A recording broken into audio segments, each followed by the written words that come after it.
I call this meeting to order.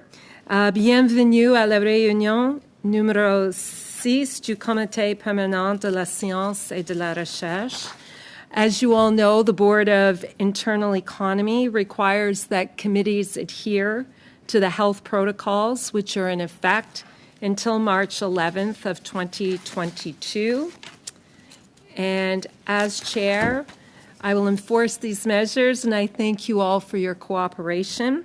Today's meeting is taking place in a hybrid format pursuant to the House Order of November 24th, 2021. I'd like to outline a few rules to follow. Interpretation services are available for this meeting, and if there are interpretation difficulties, please let me know as soon as possible. You may speak in the official language of your choice. At the bottom of your screen, you may choose to hear floor audio or in English or French. The raise hand feature is on the main toolbar should you wish to speak. A reminder that all comments should be addressed through the chair. When you are not speaking, your microphone must be muted. The committee clerk and I will maintain a speaking list for all members. Colleagues, we have two panels tonight. The first panel, we have Dr. Nipun Vats, Assistant Deputy Minister, Science and Research Sector from the Department of Innovation, Science and Economic Development. And from the National Research Council of Canada, we have Dr. Daniel Wehner, Departmental Science Advisor, and Dr. Shannon Quinn, Secretary General. Colleagues, you will have 5 minutes to speak. At the 4.5 minute, I will hold up a yellow card, and I'll move on to the next speaker at the 5 minute mark. Over to Dr. Vats. Welcome. Thank you, Madam Chair, for the invitation today. As you mentioned, I'm the Assistant Deputy Minister for the Science and Research Sector at Innovation, Science and Economic Development Canada.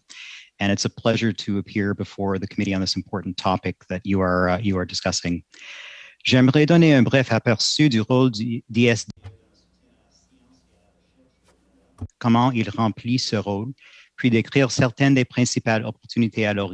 How it fills this role and the opportunities on the horizon. It's mandated to guide both strategic investments in science and research, as well as to support the government's science and technology policy agenda. And ISED supports this mandate in a number of ways. First, we work with the granting councils, NSERC and SSHRC, and the Canada Foundation for Innovation to help ensure that granting council programs align with the government's policy objectives. En 2021-22, ils fourniront. In 2020-21, they will provide about $2.4 billion in research in university and college training. They will fund over 33,000 researchers, 40,000 students, postdoc students, and thousands of non-academic collaborators. ISED provides funding through contribution agreements with third-party organizations involved in funding and conducting research and training and in the promotion of science. These organizations are a key part of Canada's science and research ecosystem and range from world-leading basic research institutions such as the Perimeter Institute for Theoretical Physics to Let's Talk Science, which works with colleges and universities to provide STEM outreach to youth.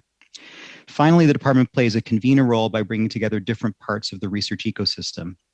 This includes engaging with the colleges and universities to identify challenges and opportunities, enhancing connections between the research community and downstream commercial opportunities, including through ISED's innovation programming, working with provincial and international S&T partners to identify opportunities to enhance our mutual research, training, and downstream economic outcomes, and working with the federal community of science-based departments and agencies on horizontal science and innovation priorities, and to connect government and academic science efforts. Parallèlement à une série Alongside a range of investments the government has made in the past several years to enhance support for science and research, strides have also been made to advance equity, diversity, and inclusion.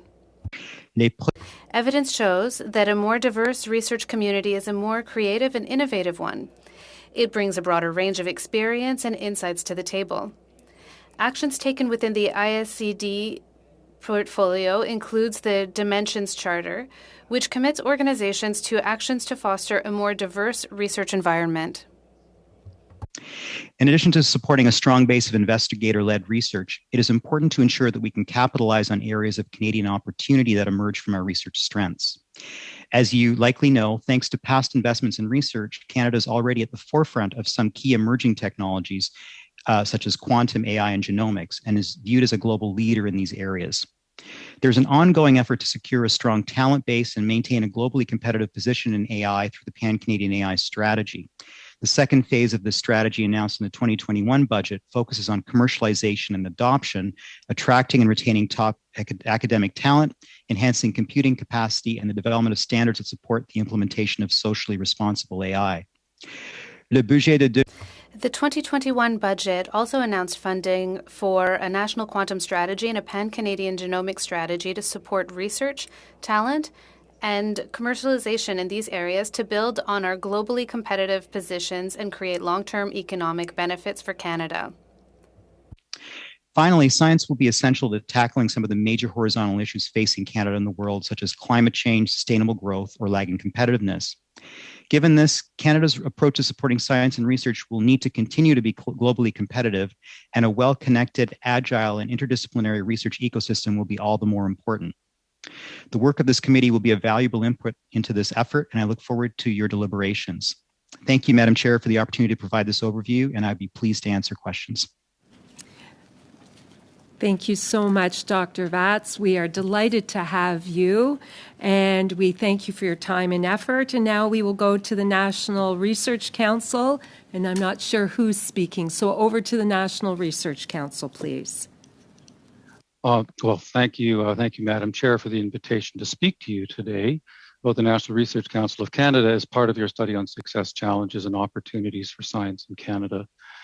We'd like to begin by acknowledging that the National Research Council's facilities are on the traditional unceded territories of many First Nations, Inuit, and Métis people. We recognize our privilege to be able to conduct research and drive innovation on these lands and pay respect to these peoples who are here before us. My name is Dr. Dan Wehner. I am the Departmental Science Advisor at the NRC. And in this capacity, I'm responsible for encouraging research excellence among NRC's 2,250 scientific and technical staff and leading a dialogue around our scientific direction. During my 37-year career at NRC, I've held a variety of roles: Scientist, Director General, Vice President, Emerging Technology, and now Departmental Science Advisor. I'm joined today by my colleague, Dr. Shannon Quinn. Dr. Quinn is the Secretary General at the National Research Council, serving as the lead VP for policy and NRC support of government priorities. She has an extensive background in science and technology, both in the private and public sectors. And prior to joining NRC, she served as the VP Science, Technology, and Commercial Oversight at the Atomic Energy Canada Limited.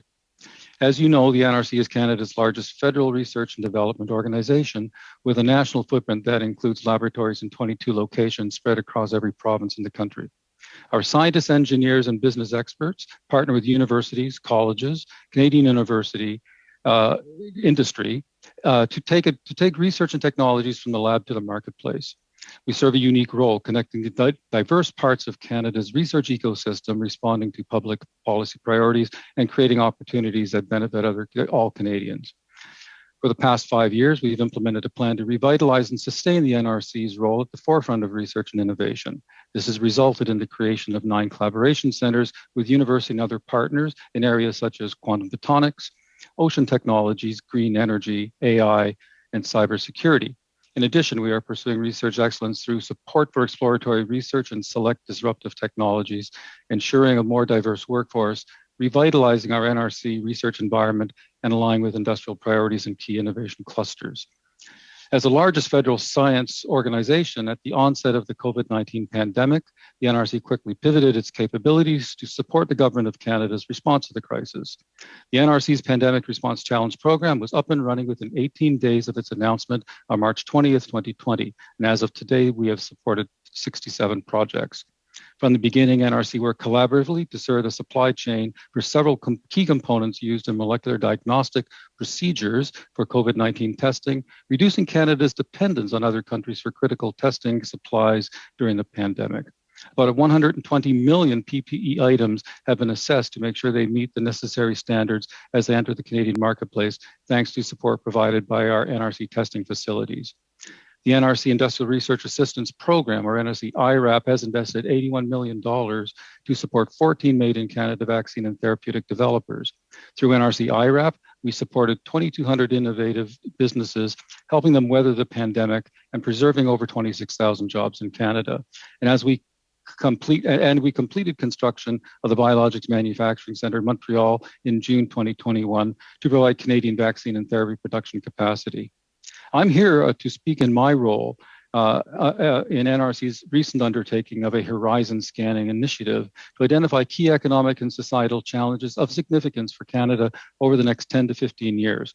6 broad subject areas were explored: climate change, resource futures, big data and artificial intelligence, cybersecurity and privacy, healthcare futures, and new models of innovation. The next phase, which is currently underway, is intended to show the potential of horizon scanning to identify capabilities needed to respond to these challenges. While NRC has a role in identifying where science is going and where science can help to meet public good objectives, part of what NRC provides is a ready base of skills, knowledge, and infrastructure that can be mobilized to address a variety of urgent, emergent, and long-term needs of Canada. We are an instrument of the government that can deploy dedicated disciplinary teams to advance long-term challenges and yet remain nimble enough to respond in a crisis. So with this, I'd like to thank you for your time, and we're pleased to answer any questions. Thank you so much, Dr. Wehner and Dr. Quinn. We are delighted to have you both. We thank all our witnesses and we welcome you. As you know, this is a new committee and there's real interest among our committee members. So now we will go to the first round of questioning. We will go for 6 minutes and our first member will be Mr. Tucker. Thank you so much, Madam Chair, and thank you for our witnesses tonight.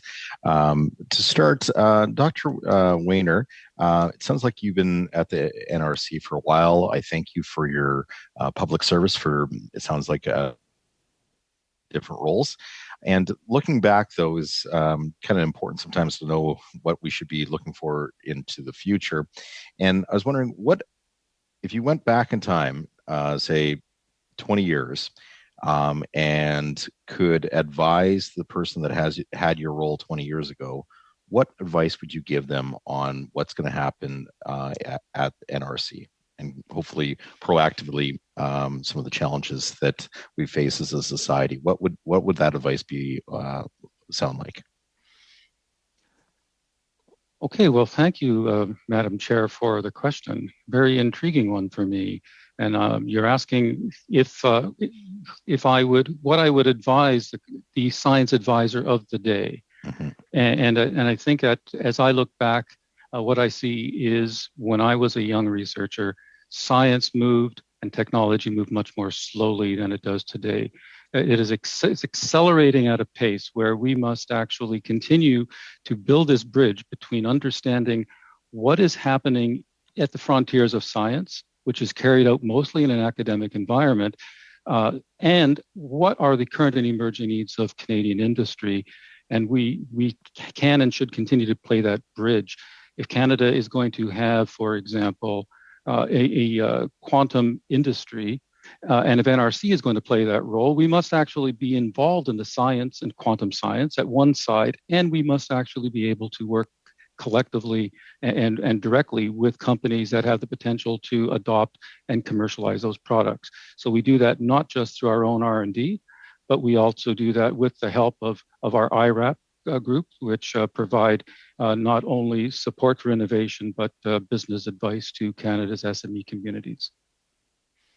So to paraphrase, that's a little bit on the speed of things in the last 20 years have sped up, and as things double in technology, I suspect that's a pattern that is going to continue. Switching over to Mr. Vats on the quantum AI, and if you could unwrap a little bit on what kind of security concerns do you have in the international setting with quantum AI? Thank you for the question. I mean, it's certainly the case that AI technologies, and maybe even more so quantum technologies, are sensitive from the perspective of being potentially used for in sort of sensitive security areas. I think what we've been doing within the programs that we have is starting to implement some tools and practices that actually help to better protect Canadian research.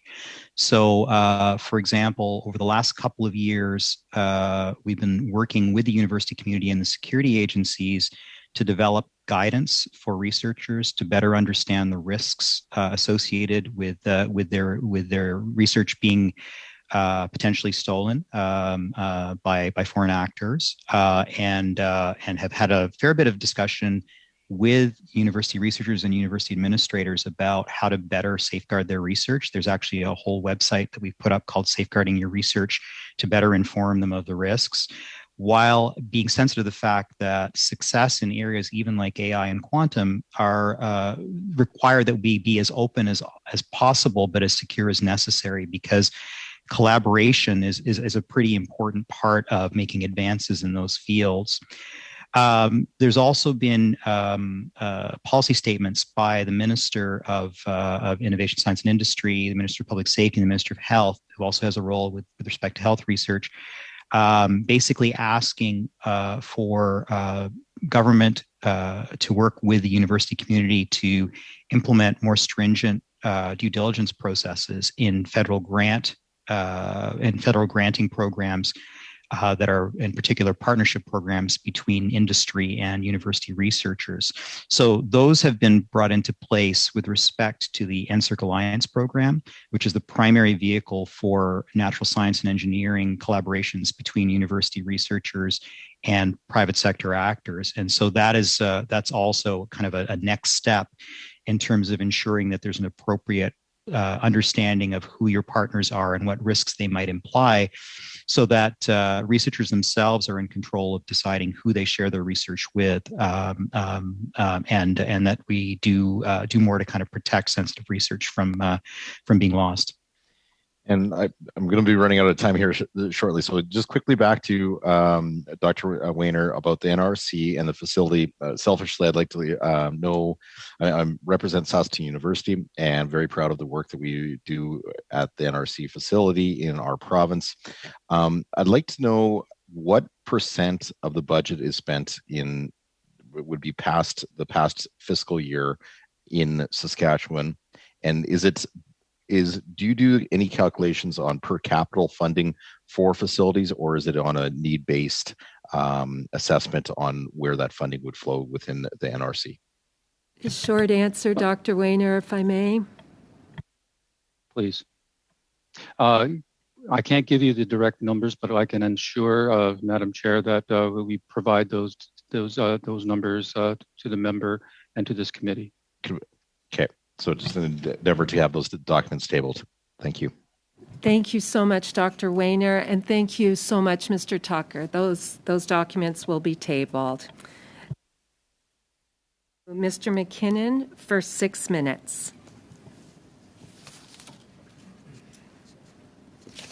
Thank you, Chair. I get quite excited when I hear you all talk about AI and quantum computing and so forth. And I know that the NRC and well spoke about photonics. And my understanding of photonics is really where we segue our technology away from electrons into photons. And I think I suspect that they have a lot of crossover with quantum and AI and stuff. So I guess I wonder if both organizations could expand on really the importance of these areas and what we're doing as a government, as a country, to promote and expand research in these areas. And perhaps start with Dr. Vance, I guess. Sure. So thank you for the question. I mean, with respect to AI, photonics doesn't figure quite so prominently with respect to AI research, but there are applications of AI in a whole range of different areas, including, developing new materials, new technologies. So I think there is a crosswalk there. with respect to what the government's doing, the government has had for a number of years something called the Pan-Canadian AI Strategy, which is delivered, has to date been delivered through CFAR, Canadian Institute for Advanced Research, and the main focus of that has been on making sure that we can attract and retain top talent and train more talent in the field of AI. Because when it comes to AI technologies, it's really about the talent pipeline that you can produce that that can lead to new advances in AI, but can also help support industry that in terms of adopting these new approaches that could really improve the efficiency of their processes, their ability to create new materials or new products or services. We've since, in the last budget, the government renewed that talent play, but also added to it some more focused efforts to try and encourage commercialization of innovations in AI, as well as to help Canadian industry adopt these technologies, which really are making the best use of the data that companies have at hand to optimize what they do, and also provide greater computing power for the research, because it's very specialized kind of technology, the computing that's needed for AI. On the quantum side, Canada's been investing fairly strongly in quantum technologies over a number of years. I mean, over I think the past 10 or 11 years, we're upwards of $1 billion of research funding in various forms for quantum. And it's really meant that when you go around the world and you talk to researchers about quantum, they know Canada and they know Canadian researchers. And we also have a fairly rich, nascent startup community of Canadian companies in a range of areas that relate to quantum technologies. So building off of that strength that's been built, in the last budget, again, the government committed to a Canadian quantum strategy, a national quantum strategy for Canada, which focuses on research, commercialization, and talent. And we've done consultations in that area. And are in the process of developing the strategy, which would try and help kind of accelerate what we've already built in Canada, so that we can stay ahead of the curve internationally.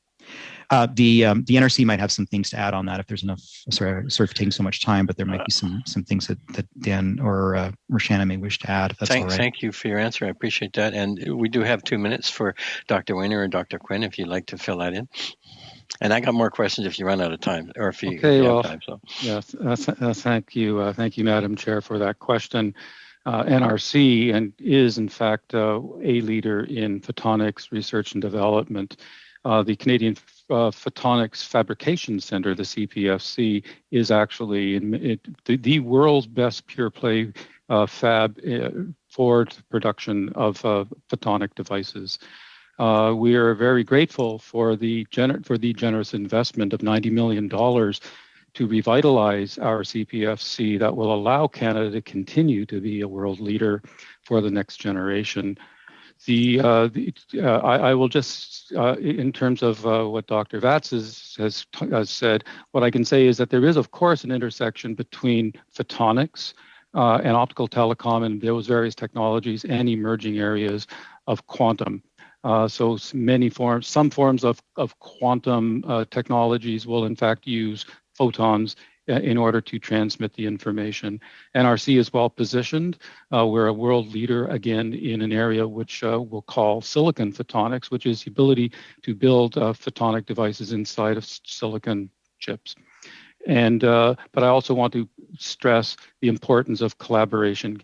Canada has a really a world-class ecosystem in photonics and in quantum science, and NRC plays a role in contributing to Canada's leadership. And so, thank you, Madam Chair, for the opportunity to speak to this. Well, thank you, doctors, for your answers. I look forward to the opportunity down the road to drill into these areas more deeply. I think they're fascinating areas of inquiry. Anyway, that's my time, so thank you very much. Thank you so much, Mr. McKinnon. And again, we're so pleased to have Dr. Vatz, Dr. Wehner, and Dr. Quinn with us. We will now go to Monsieur Blanchette-Jonca for 6 minutes. Merci beaucoup, Madame. Thank you so much, Madam Chair. Allow me first to salute these witnesses that are amongst us this evening. My first question is for Mr. Vatz. Mr. Vatz, last week,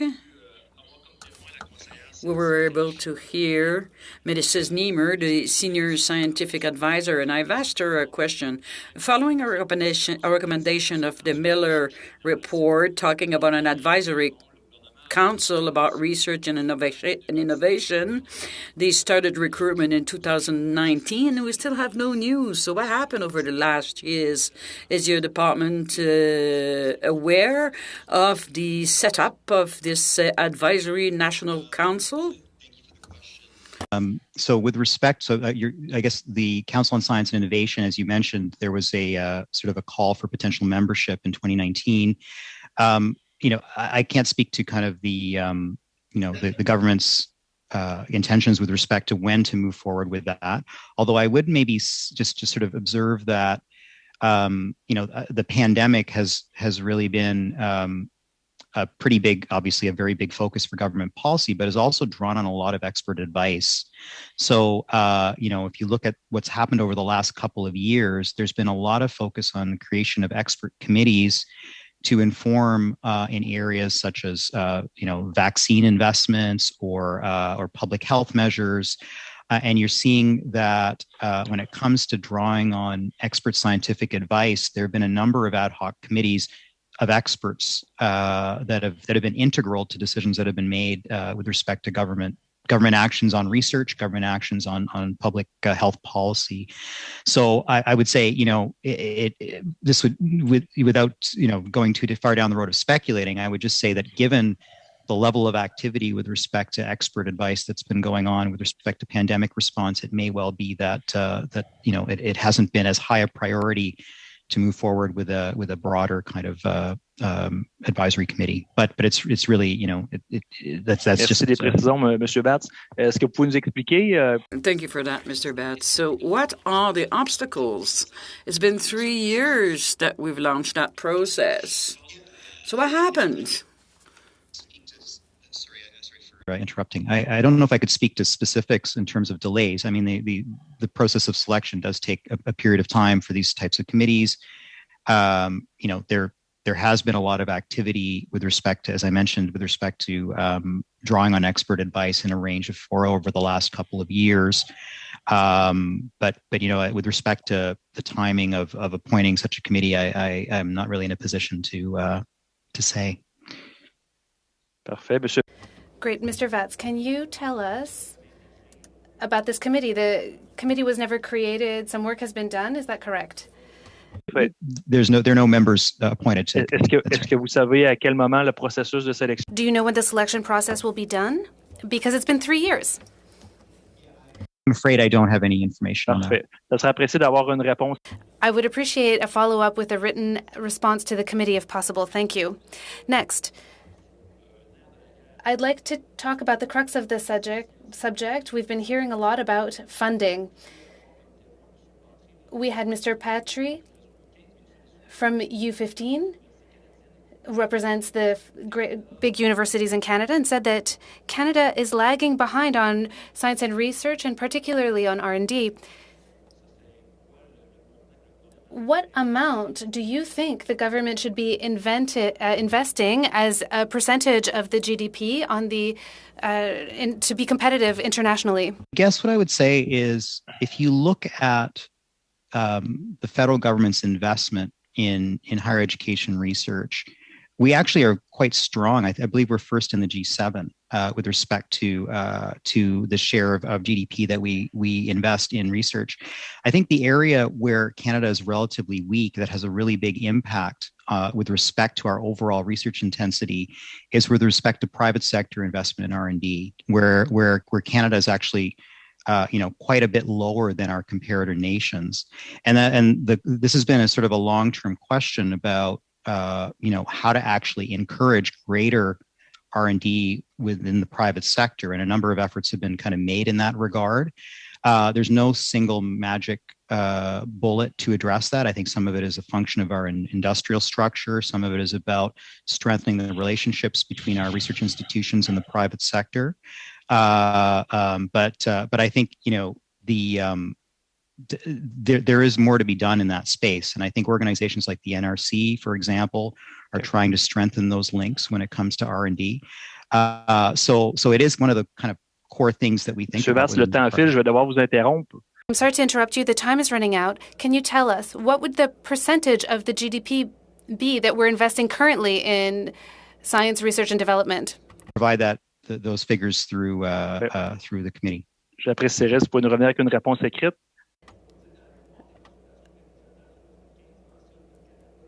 U15 says that Canada is at 1.57%, so it's much lower than the OECD average. The United States invests 2.6%. Canada, as you know, is the only G7 country that has reduced its investments in R&D in the last 20 years. Canada has also lost many researchers over the last few years. So you're talking to me about the private sector and research. Mr. Jonca. We'll give you a quick response from one of the witnesses. Very quick, please. Sure. I think if what you're referring to is the total investment in R&D as a function of GDP. So the reason that I was talking about private sector is it's an aggregate of business R&D, government performed R&D, and higher education R&D. So you really have to look at the three components to understand what is the actual cause of Canada's aggregate R&D intensity being low. And if you look at that, the biggest difference from other countries is actually on the private sector side. So that was the essence of my answer. Thank you, Dr. Vatz. And thank you, Monsieur Blanchet-Jonca. Thank you to all our witnesses. We will now go to Mr. Cannings for 6 minutes. Well, thank you very much, Madam Chair, and thank you to the witnesses for being here tonight. I think I'll start with Dr. Wehner, Dr. Quinn from the National Research Council, just because, it seems like such an interesting agency where you have, I think you said you have 22 labs or 22 labs across the country, disciplinary teams. The one NRC facility I know very well is the Dominion Radio Astrophysical Observatory near Penticton in my riding. That's been around for the last 70 years or so. And I know Dr. Duncan, our chair, has been there. And that is an NRC facility that has a very pure research focus.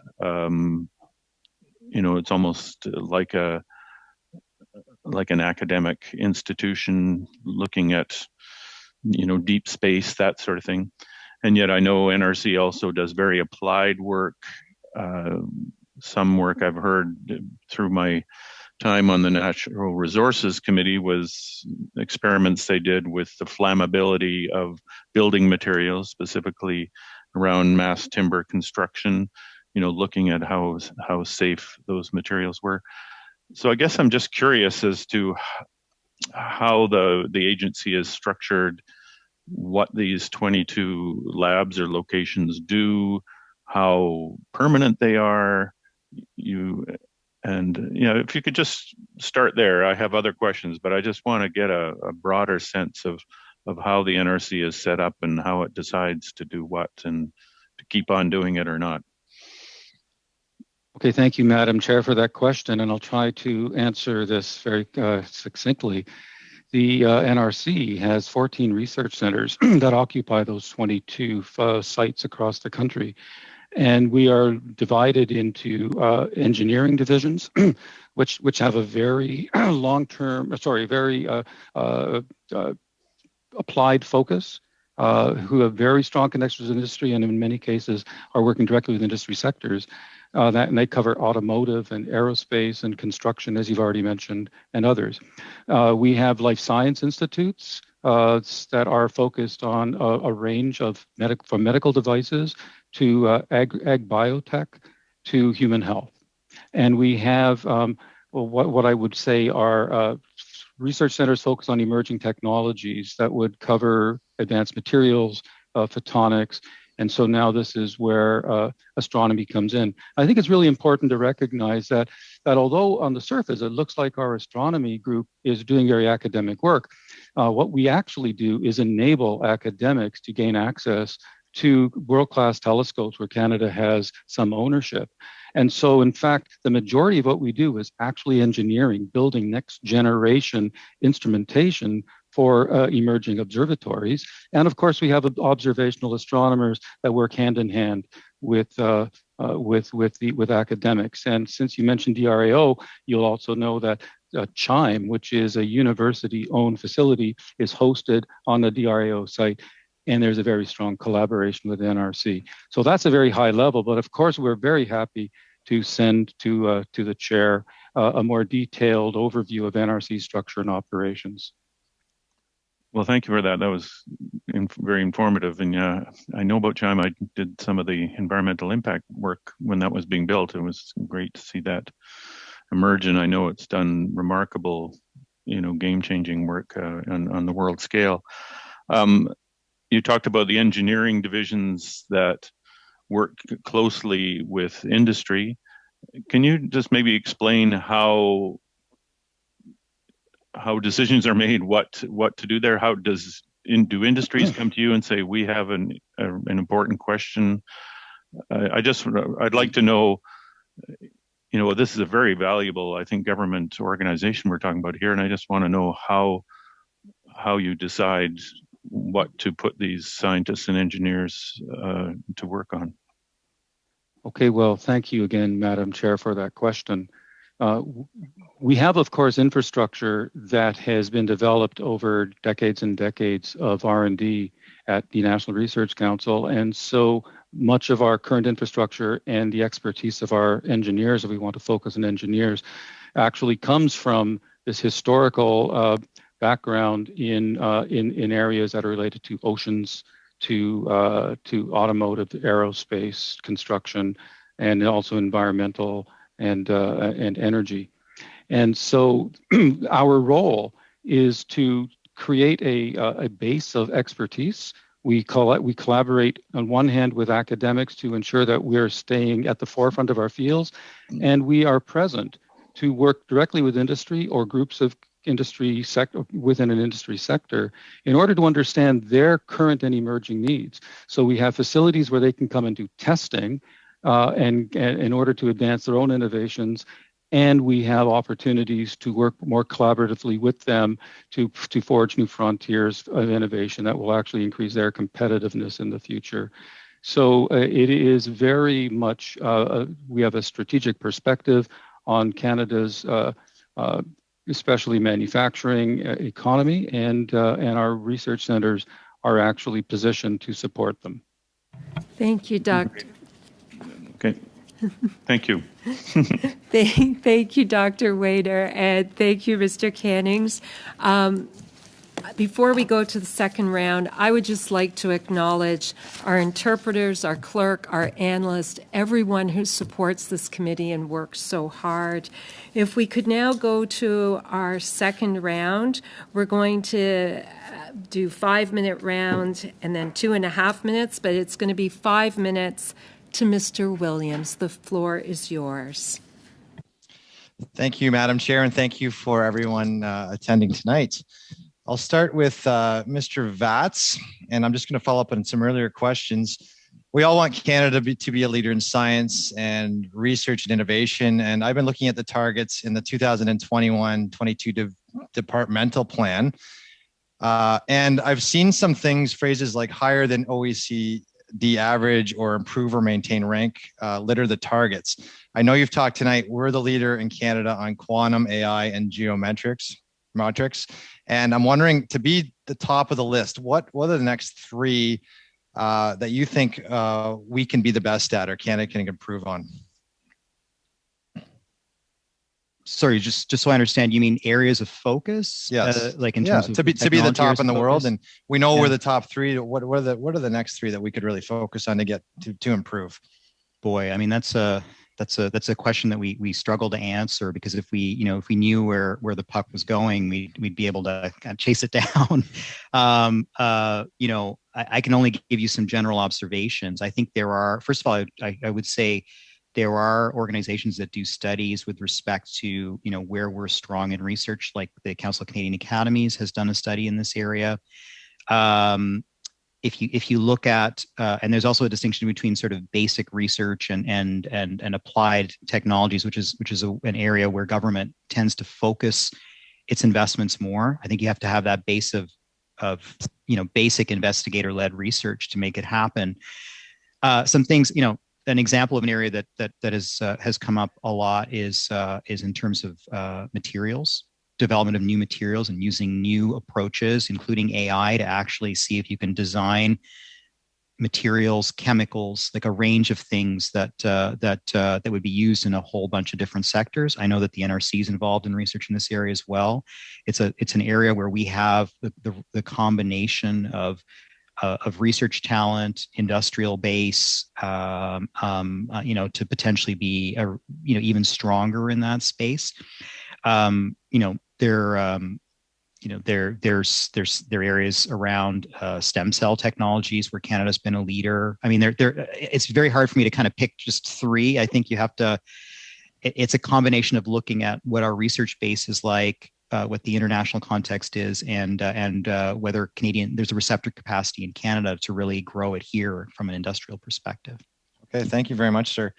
Dr. Wehner, in an appearance before the Standing Committee of Industry in 2015, you talked about the NRC's role in supporting disruptive innovations and technologies, and I find this concept extremely interesting. What kind of disruptive innovations has NRC helped create in the past 7 years? Thank you, Madam Chair, for that question.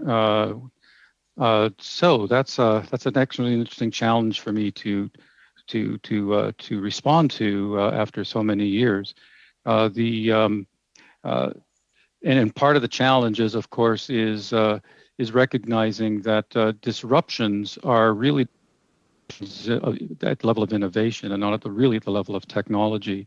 So what we've seen are advances in, for example, silicon photonics that are poised to be revolutionary. We have, for example, developed quantum dot-based lasers that actually can support carrying many signals over a single fiber and increase the capacity. And we're working with a company at NRC in order to advance and deliver those technologies. And those have very much the potential to be really disruptive, both for long haul communications, but also inside of data centers where the energy load in running optical fibers for communications will be much less than running through copper. So that's one thing that jumps to my mind. Now, if there were the nature of disruption is they don't happen very often. And so I think I'm comfortable just pointing out one area where we've really forged a completely new technological approach to deal with a telecom challenge. Okay, thank you. And maybe I can get this in writing because I have 15 seconds left. How would we improve the process of supporting disruptive innovations and technologies, either at the NRC and potentially as we're looking towards CARPA? So I know I don't have any time, Madam Chair, but maybe that's something I can give a 15 or second less answer. So 15 seconds would be great. Okay. The opportunity is in collaboration. We actually need to find ways to get government labs that have key facilities and leadership, universities that have emerging ideas that are really disruptive, and industry that have the potential to actually advance them into products. So NRC's challenge programs, which we're happy to talk about later or to tell you about our challenge programs, are intending to actually do just that, bring together those three components. Thank you, Dr. Rayner, and thank you, Mr. Williams. We will now go to Monsieur Lauzon for 5 minutes. Merci, Madame la Thank you, Madam Chair. I'd like to take advantage of this opportunity to thank the witnesses for their enriching testimony. Dr. Weiner and Dr. Quinn, I had the opportunity to work in some of your laboratories, and I keep very fond memories of this moment in my past life. I was so pleasantly surprised by the expertise that we could find in your laboratories. I have a question for Dr. Quinn. You said in your strategic plan that with your 28 research centers, you have to update the operational plans to match their strategic plans. Can you tell us how the pandemic has disrupted your operational plans and your priorities in reaching your strategic objectives? Sure. Thank you for that question.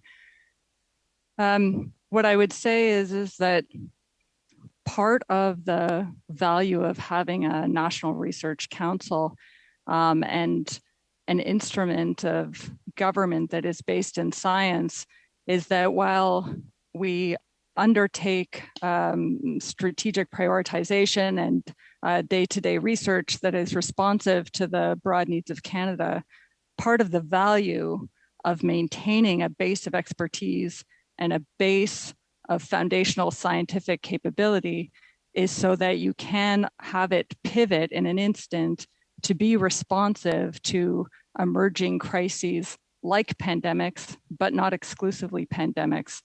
So the next emerging crisis, it may or may not be a pandemic, but I can tell you that the NRC, like it did with the current pandemic, will take its foundational scientific capabilities, both expertise and facilities, and bring them to bear. So in answer to your question, there's no doubt that some of the priorities of the NRC shifted, the activities shifted. So as a concrete example, in our metrology labs, we used the capabilities that we had there for a totally different purpose during the pandemic. We produced reagents that were needed in order to undertake the scale of PCR testing that was needed in this country when the supply chains were not able to deliver that reagent. But that is exactly part of the value of maintaining this kind of scientific capability, because at its core, science is science. And so where you have that expertise that one day may be looking at maintaining our base of metrology for the nation, the next day you can use it to produce reagent. And so I would say that some of the day-to-day activities shifted, but our raison d'etre actually came to the fore. But it did not change, I don't think, where we're going in the long term, which is to equally continue our focus on some of the broad existential questions of our day, climate change, long-term health of Canadians, while still trying to maintain what has always been a core of foundational expertise and facilities that can be brought to bear whatever the need of the day of the government is. Merci pour votre question. Thank you for your complete response. I think I have some time left. Dr. Vats, quickly, you talked about AI security in one of the questions. Many countries, including Canada, recently announced the importance of investing in emergent technologies like AI, genomics, and more. How can we make sure that we're competitive in these emerging fields in Canada? Sorry, my mute for the first time today. Apologies. Thank you for the question. No, I think the government has been sort of trying to build off of the strengths, as you say, in some of these areas where we are sort of global, global leaders through some of these strategies that I mentioned earlier in my remarks. If you look at quantum, the investments that we made through large-scale research funding programs have created these real strong centers of expertise within Canada that are actually complementary and are positioned across the country. And the next stage of investment here is to try and really help amplify their efforts as research centers, but also connect them to talent, connect them to our emerging private sector players in the quantum sector, and also working with the NRC in terms of better collaboration with government. Dr. Vats, sorry to having to move on. Thank you, Monsieur Lauzon. Thank you to Dr. Vats. Thank you. We will now go for 2.5 minutes to Monsieur Blanchet-Jacquat. Merci beaucoup, Madame la Présidente. Thank you, Madam Chair. I'm going to come back to Dr. Vats. My question for you. The federal government has decided to put forward in the minister's mandate letter the creation of a disease research fund, namely to develop vaccines. Throughout the pandemic that's been going on for 2 years, that has led to so many difficult situations, how can Canada explain that it's the only G7 country that wasn't able to produce its own vaccine?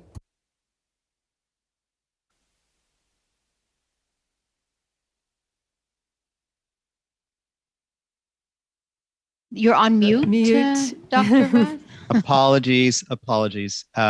There's been a fairly big effort over the last couple of years to look at how we can build on our strengths on the research side when it comes to vaccines, where we've got very strong capabilities to make sure that we can actually produce vaccines at scale. And so I think if you look at what the government did in the last budget to invest in a biomanufacturing and life sciences strategy for Canada, it tries to actually amplify what we've been able to do on the research side, which has been critical to the development of things like mRNA vaccines. But couple that with more strength in terms of our capabilities on the downstream side, in terms of having the production facilities at scale, having the talent pipeline that you need to make sure that you can actually support these facilities. And so you've seen a number of efforts to kind of build on what's here to make sure that we can be better prepared for future pandemics.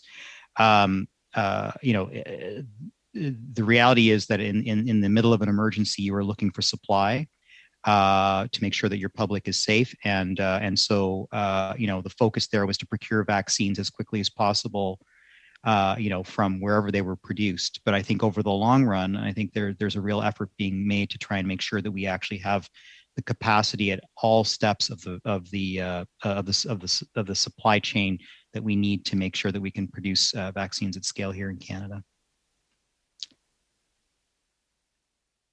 Monsieur Blanchet-Jacquat, that's the time, unless you have a very quick 10-second question. Okay, we will move on. Rapide, Madame la Présidente, et sinon, Dr. I'll be quick, Madam Chair, and if not, Mr. Vats can send us a written response about the action plans for the funding agencies.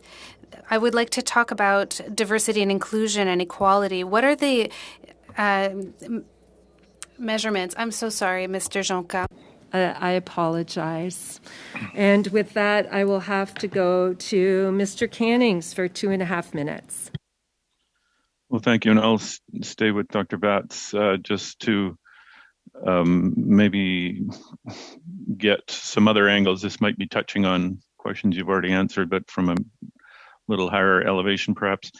You mentioned in your opening remarks that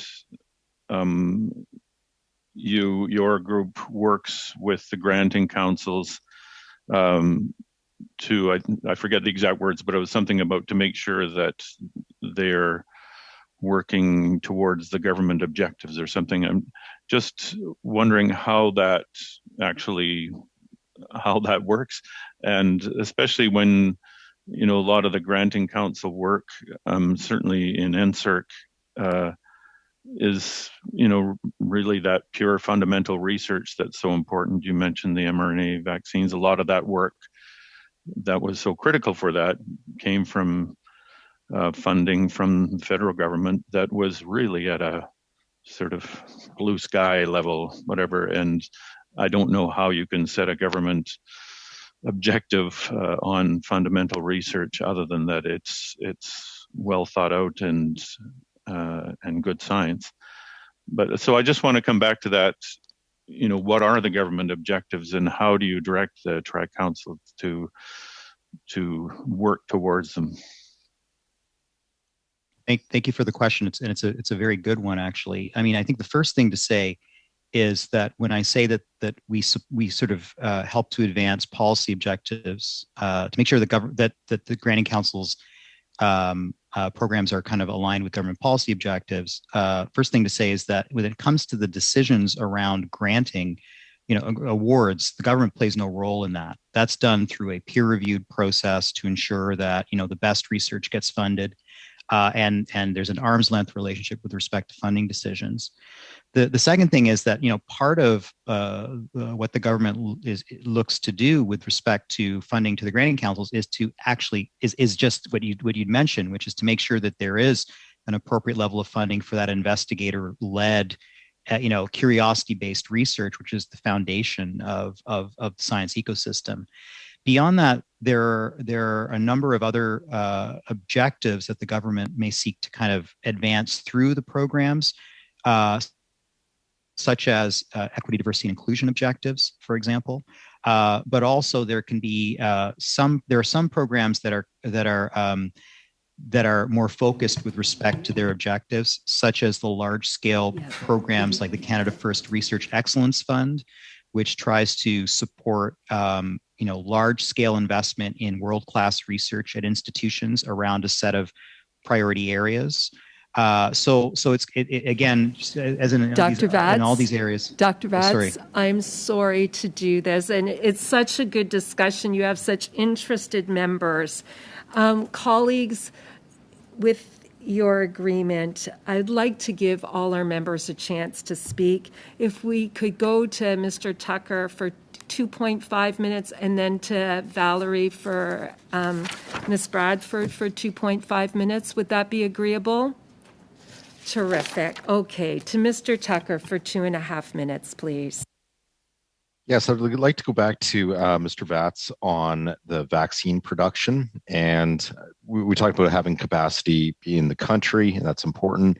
But as far as I know, of the two main vaccines, have they been produced in a government or state-run facility anywhere in the world, or is it all private facilities? So I have to admit, I'm not an expert on vaccine production, but to my understanding, they are private. They're private firms that have produced those vaccines. There may be some countries where, the AstraZeneca vaccine may have had, there might have been some government involvement in the production as well. But with respect to the two mRNA vaccines, I believe they're private sector vaccines. So having in that any production in-house in government would not have helped during this pandemic. To be honest, I don't know if I can say that definitively. I mean, I think there may be special arrangements with respect to vaccine production where if you have facilities that can produce at scale that are government facilities, there may be opportunities to do so. But I have to admit, I'm not very well positioned to speak to that area.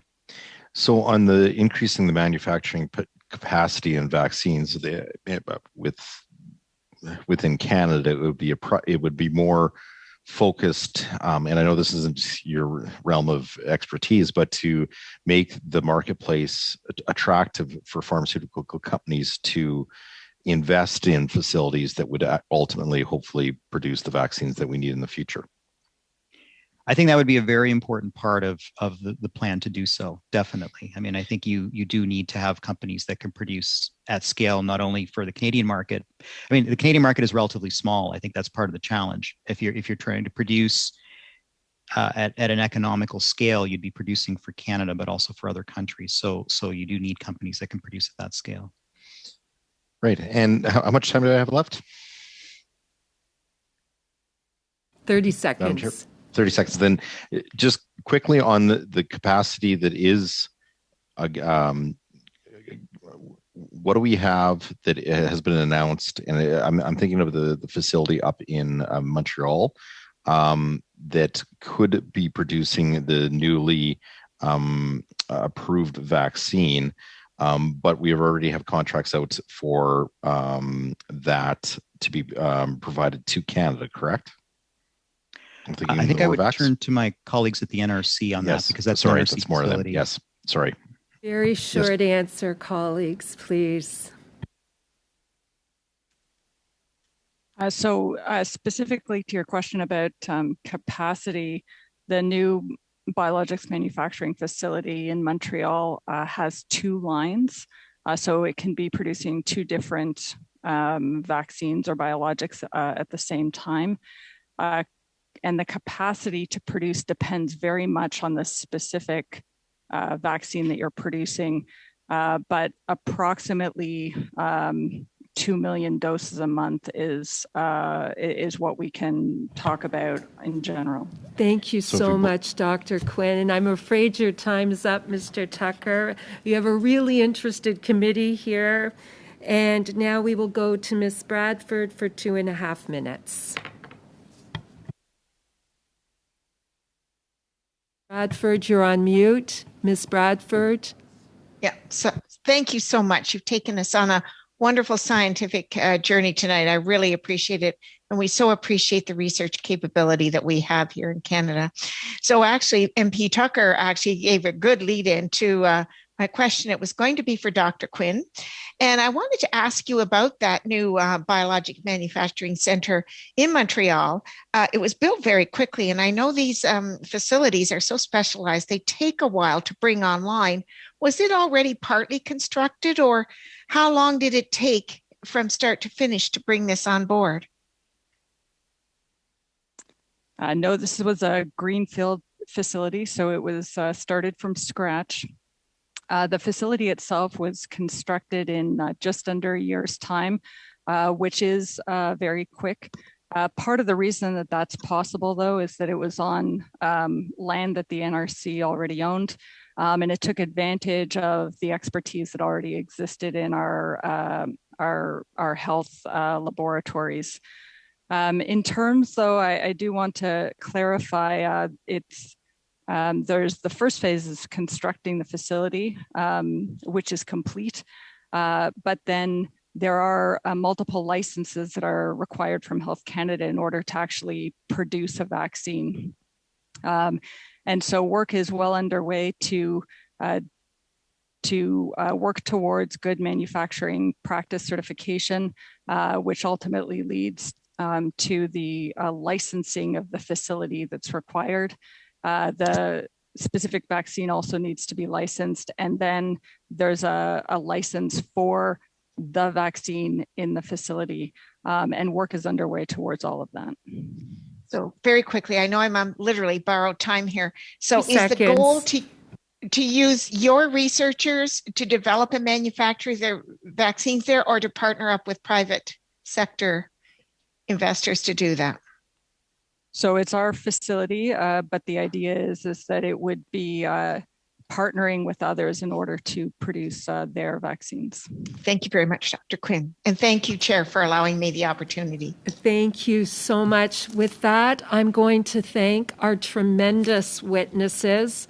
We are so grateful for your expertise, and the committee will suspend for 2 minutes while we sound check for our next panel. Thank you all.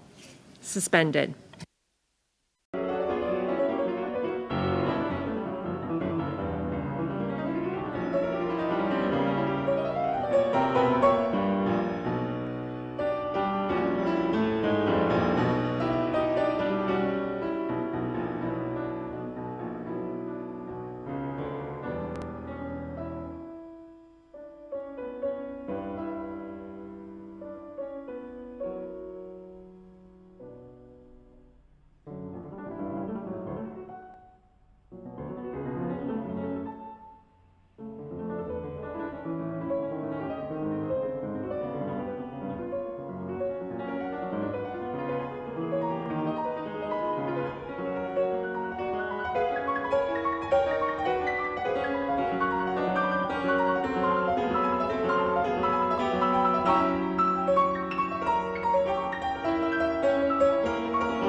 If I can bring our meeting back to order. For the second panel, we have Genome Canada, we have Universities Canada, and we have the Vaccine and Infectious Disease Organization. So we will hear 5-minute statements, and we'll begin with Genome Canada. We have Dr. Robert Ennin, President and Chief Executive Officer, and Perry Johnston, the Vice President, Policy and Public Affairs. I will let the witnesses know at the 4.5-minute mark, you will see a yellow card, and you'll have 30 seconds after that. Welcome. We're delighted to have you, Dr. Ennin. Wonderful. Thank you, Madam Chair. Good evening. I'm happy to be joining you tonight from Ottawa on the unceded traditional land of the Anishinaabe Algonquin people. Thank you for the invitation to participate in this historic study on the state of science in Canada. First, I'd like to salute the leadership of Dr. Kirsty Duncan and the establishment of this important committee, and to thank all of you for your commitment to this important subject. I'm very pleased to be here on behalf of Genome Canada, joined by my colleague, Perry Johnston. Genome Canada is a national nonprofit organization created 20 years ago in the shadow of the Human Genome Project. Canada was not a member of the international consortium that completed this historic moonshot achievement. This led a group of Canadian scientists to convince Parliament that Canada risked being left behind, missing the benefits from this exciting new research. They knew that investments in what was then cutting-edge science would be essential for Canada's future, and how right they were. Genomics has since grown from a discovery science based on sequencing a single genome to a wide-ranging platform technology that has an impact across broad sectors of Canadian society. It drives innovation across precision health and agriculture, development of novel therapeutics, and cutting-edge approaches to forestry, energy, and natural resources. We've built a national genomics ecosystem that includes 6 regional genome centers and works with university researchers, hospitals, government scientists, and companies, many in your ridings. In the last 20 years, we've supported over $4 billion in applied research and innovation from coast to coast to coast, with more than half of that coming from private industry, provincial governments, and other non-federal sources. And we now have strong world-class genomics researchers, trainees, companies, and infrastructure that are leaders on the global stage. We at Genome Canada are deeply committed to a strong science system that will benefit Canada. Science, especially the life sciences, stepped up in a big way during COVID. In April 2020, with the support of the federal government, Genome Canada launched CanCagen, a national network involving universities, public health labs, hospitals, and private industry to build a national surveillance system to track viral transmission and the variants of concern and their impact on Canadians. This system has been a cornerstone of our national pandemic response, providing real-time information for public health decision makers and contributing to a global understanding of the virus. The Canadian genomics community responded quickly, but it was a rapid response 20 years in the making, possible because visionary governments had made prior investments in capacity, talent, and infrastructure that could be mobilized quickly to respond to this urgent shared challenge. As we emerge from the pandemic, there are no shortage of other urgent shared challenges: climate change, food security, antimicrobial resistance, and economic growth. Science can help drive solutions to these challenges, but we need to learn from our COVID experience so that we have a science system that is up to the task. So what have we learned? First, we've learned we have immense strengths. We have a diverse and distributed research system built on strong universities and colleges. Our researchers are world-class, and they train thoughtful, ambitious graduates. We've got cutting-edge research infrastructure and strength in important technology platforms like genomics, AI, and quantum. And we have a committed community of research and policy leaders with a diverse suite of programs to support this ecosystem. But we must also be honest about our challenges. Our system is fragmented and often misaligned, and we suffer from persistent coordination challenges in crucial areas like data sharing and research commercialization. We don't have a culture of policy innovation in the research and science space, which is in need of fresh new approaches. We suffer from chronic underinvestment in R&D by the private sector, and perhaps most importantly, we do not have well-defined national strategic objectives for science. Many of the ingredients for success are present, but we can't tackle the challenges separately or in isolation. We really need an ecosystem approach. First, we need strong, stable investment in fundamental research and talent development. This is the base upon which everything rests. Second, we need coordinated system-wide approaches that can marshal this research strength into impact, for instance, through mission or challenge-driven initiatives. Third, we need strategic leadership to focus our efforts and resources. We need to be honest about where Canada can lead, where we must invest, and where we can have the greatest impact. We think a lot about this at Genome Canada. We are seized with the opportunity of our current moment, the beginning of a biorevolution that will fundamentally transform our health, our economy, and our environment.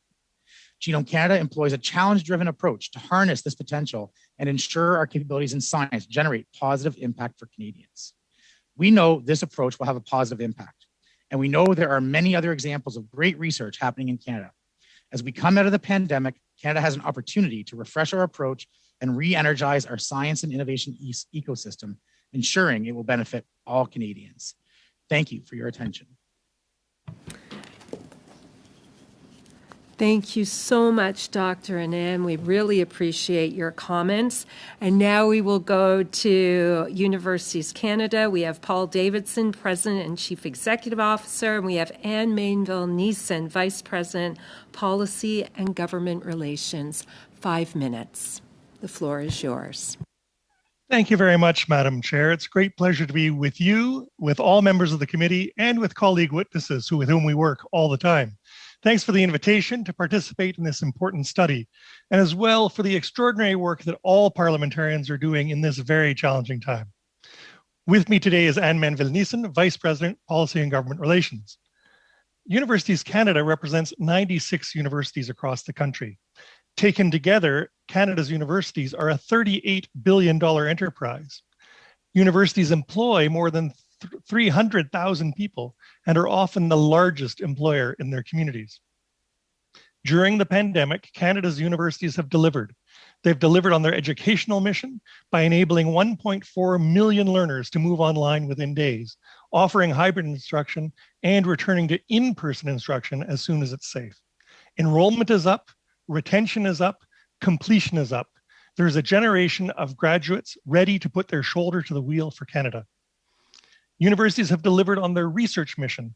Decades of discovery research at Canadian universities, including the work of UBC's Peter Cullis, have been instrumental in creating vaccines and saving lives. And universities have delivered as both stabilizers for communities across Canada, beset by disruption, and as catalysts for social and economic renewal.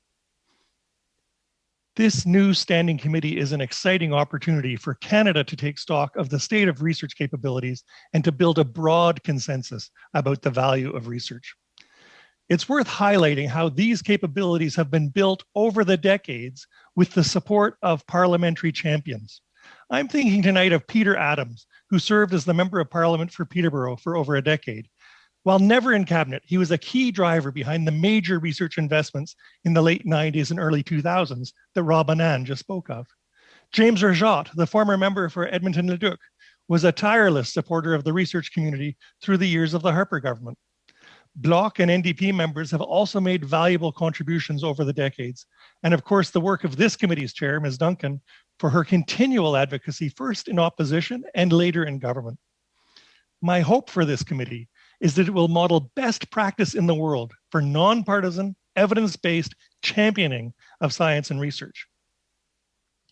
Canada has world-class universities, research facilities, and talent, but we face steep global competition and we need your help. With science and research on the front page for the last 2 years, our allies and competitors are seizing the moment to massively reinvest in their research ecosystem. Germany has committed to grow R&D investment to 3.5% of GDP by 2025. The United Kingdom's target is 2.4% of GDP, and their recent foreign policy framework puts sustaining advantages in science and technology as the first of 4 elements in their vision for global leadership, not as an appendix or an afterthought, but the first pillar. In the United States, the National Science Foundation for the Future Act, which proposes doubling the budget of the NSF, received the support of all Democrats in the House and 134 Republicans. Political parties in Finland have reached a bipartisan agreement to raise R&D spending to 4% of GDP by 2030. Canada needs comparable ambition. Presently, we rank 18th out of 37 OECD countries on these measures, spending only 1.5% of GDP on R&D. Last fall, the Senate's Prosperity Action Group proposed a target of 2.5% of GDP by 2030, or about the OECD average. I hope we can do better than that, but the first step is setting a target. And the window of opportunity for this is now. The Fundamental Science Review was published 5 years ago, and the associated investments are flattening out. Canadian research talent from the graduate level and up, the backbone of our innovation economy, are at risk of being lured abroad. And we need to invest in a diverse range of research, including social sciences and humanities. As Vivek Goel, the president of the University of Waterloo, recently noted, if the pandemic was simply a biomedical issue, the problem would have been solved a year ago. Fundamentally, investing in research is about investing in people, in the graduate students who are the backbone of our research ecosystem, in early career researchers performing novel and innovative groundbreaking research, and ordinary Canadians whose lives are bettered by cutting edge research, and the communities who prosper from the ideas developed and commercialized from Canadian universities. To close, I want to reiterate our thanks to the committee for undertaking this study. When it's possible again, I want to strongly encourage the committee to visit local campuses and research facilities. It's a way to feel both decades younger and look decades into the future. Thank you again. Thank you so much, Mr. Davidson, for your comments. And you really have a committee here who's really interested and they're keen to ask questions. If we could now go to Dr. Volker Gertz. He's the Director and Chief Executive Officer of the Vaccine and Infectious Disease Organization. Welcome. We're so pleased to have you all. Well, good evening, Madam Chair. Good evening, committee members. Thank you very much for giving me the opportunity to speak tonight to you. I'm speaking to you from Treaty 6 territory and the homeland of the Métis. As you mentioned, my name is Volker Gertz. I'm the director of the Vaccine and Infectious Disease Organization, or also known as VIDO. VIDO is a research institute at the University of Saskatchewan here in Saskatoon, and one of Canada's largest research infrastructures focused on infectious disease research. We operate currently Canada's largest high containment laboratory, which is one of the world's largest and most advanced facilities. We have about 170 researchers at the moment from more than 28 different countries, more 50% female and more 40% representing visible minorities. I think during the pandemic, and I had an opportunity to address another committee last year, during the pandemic, VIDO was in the news, and you might have heard about the work that was going on here. As one of the few organizations in Canada, we moved a lot of our research on the pandemic. We were the first in the country to isolate the virus, to develop an animal model, to have a vaccine in clinical testing, and now have worked with almost 100 companies over the last almost 2 years now, testing their technologies, their prototypes, their vaccines, and their therapeutics in our models here. And so VIDO has really become one of Canada's COVID-19 go-to places, if you want, for research, and has significantly contributed to our advances that eventually are leading us out of this pandemic. We have our own vaccine, which is a protein subunit vaccine.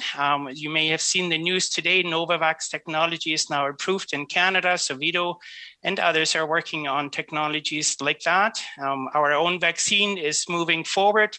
We have two targets for us right now. One is to make this vaccine available to Canadians as a booster vaccine to already authorized vaccines, which, as we all assume, we'll probably need in the future to be able to continue to address COVID. But more importantly, we're also working with African countries, with Uganda and the Senegal, on making this technology available to low and middle income countries to make sure that those countries, those people around the world that currently don't have access to vaccines will have access to our vaccine, which is a technology that is ideal for the use in remote areas like Africa, remote Saskatchewan, or Canada's north for that matter. And so just as a side note here, CEPI, the Coalition for Epidemic Preparedness, the world's largest organization focused on emerging diseases, just recently invested $6 million into VIDO's platforms with the goal of developing these platforms for new variants of concerns for COVID as they emerge. It's important to mention that over the last many years now, VIDO has received funding from the Canadian, from the federal government, from the provincial government, and also the municipal government. Most importantly, probably, is the funding for the high containment laboratory, the INTERVAC facility. INTERVAC is one of Canada's 10 major science infrastructures. And so currently we are funded through the MSI program provided through CFI. But it also includes funding for our in-house manufacturing facility, which is now almost complete. And it also includes funding for the vaccine. And then most recently in the budget 2021, VIDO received funding for what we call the Pandemic Center for our vision to become Canada's Center for Pandemic Research. And that is really the vision for being one of the key research organizations in Canada to focus on these emerging diseases and be able to rapidly respond to any new disease, whether it's a human disease or an animal disease.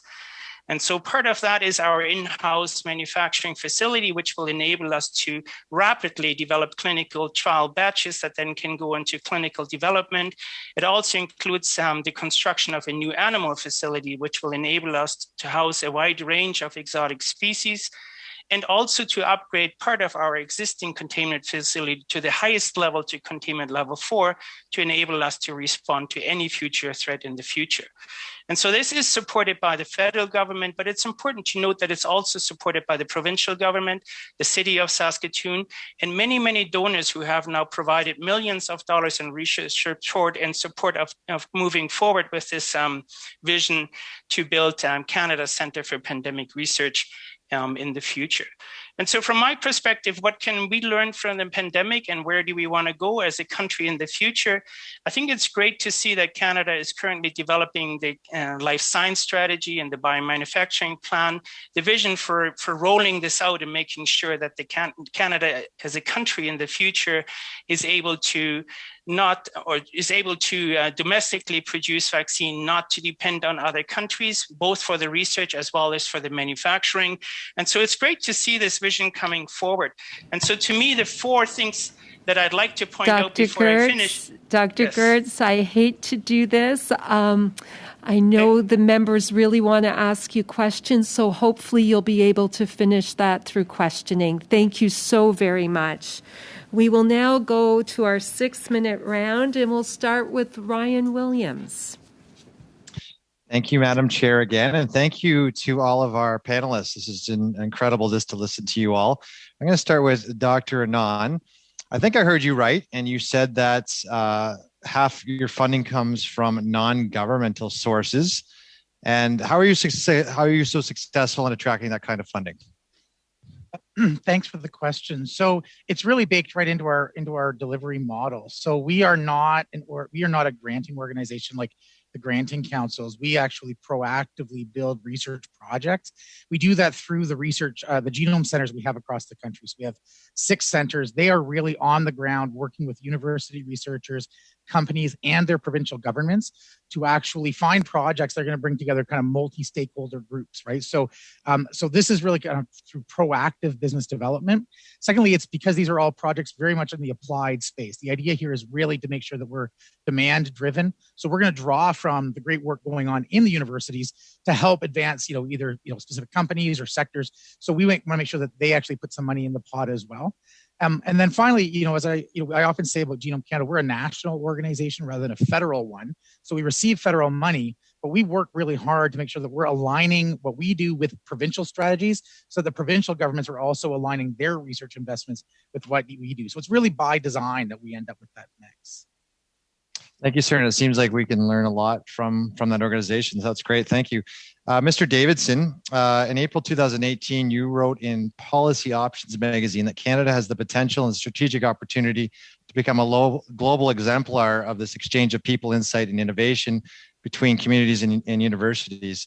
So it's been 5 years. Can you update us on the progress that has been made by your organization towards realizing this potential? very much for that question. And I'd point to a couple of things, and Rob and Dr. Gertz have alluded to it, that research is a global exercise. And so we do expressly work across borders and boundaries of all kinds. In terms of attracting research talent, there have been some significant investments since 2018 to attract new talent to Canada. And that's been a really important development. The other part of the talent exchange, frankly, is to both draw international students and to send Canadian students abroad. And so in the 2019 budget, there was a major commitment to send 25,000 Canadian students abroad as undergraduates. And that's a really important initiative as well, because it means that we're not just poaching talent from around the world, but we're really exchanging ideas and enterprise across borders and boundaries. Fantastic. Thank you, sir. Dr. Gertz, in the Globe and Mail on April 21st, 2021, you mentioned that Canada needs to develop a preparedness strategy that will allow the nation to rapidly respond to any new emerging disease. I know you talked about the life science strategy, so perhaps I just ask you to update, has any of that work started, and what does Canada have to do besides what you've mentioned to get ready for this kind of work? Yeah, so I mean, that was kind of what I was trying to address there. So the life science strategy, from what I understand, is really looking at a number of things. So number one, it supports research that's happening at the universities and then taking it into clinical development. At the same time, it invests into commercial industry, commercial manufacturers like the Sanofis, the BioVectra, the Resilience, and AbCellera investments that we have seen recently to allow commercial manufacturing.